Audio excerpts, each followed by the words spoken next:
Budget Blinds. Visit their showroom or call today for a free in-home consultation.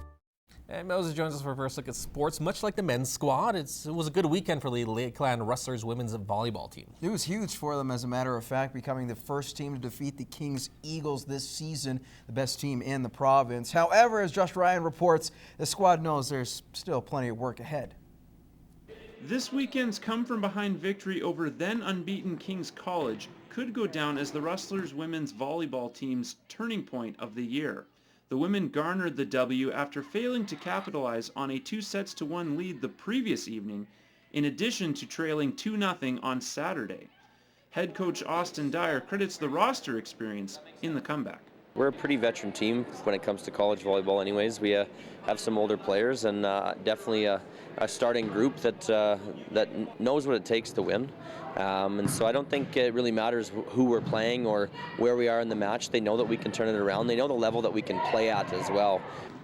Despite this big moment, the team's outlook on the season hasn't changed. Veterans like setter Alex Unger are cognizant of the number of matches and tough opponents that await the Rustlers. We still have 4 or 5 weeks left, and this week is a huge win for us, huge split, but we still have 8 games left that are huge for us to get not only second or third, but to try and get first place in the conference. Climbing the standings will require the team to continue receiving performances by committee. Libero Laura Popplestone notes that getting production from subs, particularly the team's youngsters, gives the group an advantage over almost every opponent. I think it proved that when we play a tough opponent, we're going to need everyone, and everyone's going to have to do a job. Having them come in and release some of our starters who can't do the job at the moment, it's unbelievable. Now the women's next step is more advanced in-game strategy.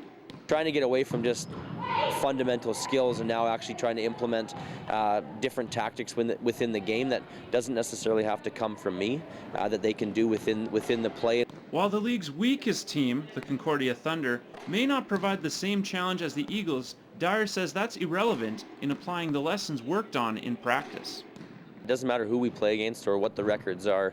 You have to show up to play every week. And Josh Ryan, Newcap Sports.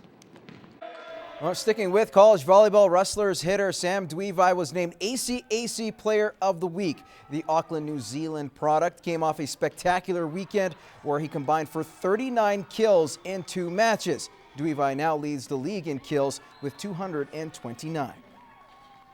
Turning our attention to high school hoops, the Lloyd Barons boys team have had an impressive start to the season. Currently on a 12-game winning streak, they faced the North Battleford Vikings last night. And we'll pick it up in the third quarter. Zach Wilson will go up court, eventually get this screen, peel to the right, blow by 2 defenders, and get the basket to go. That would tie this game up at 46. Now this quarter had threes raining all over the place. Wilson adding a triple to his arsenal. Down the other way, North Battleford would respond with a 3 of their own. Now the Barons would go the other way, and guess who? It's going to be Mr. Wilson. Corner, yes, count it.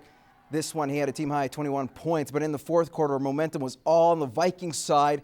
They would eventually pile up 21 points. The Barons would try to keep it close, but wouldn't. But check out this. Kenneth Broadbelt getting a couple baskets in this one. Lloyd falls short, 84-76. We weren't prepared for the shooting team that we faced. Some of the defensive strategies we put into play weren't the best to use against a shooting team. And we really just got to come firing out harder at the beginning of the game to make sure we don't get put in situations like this again. They extended out their offense and they kept hitting those threes, and we didn't extend our defense to match it.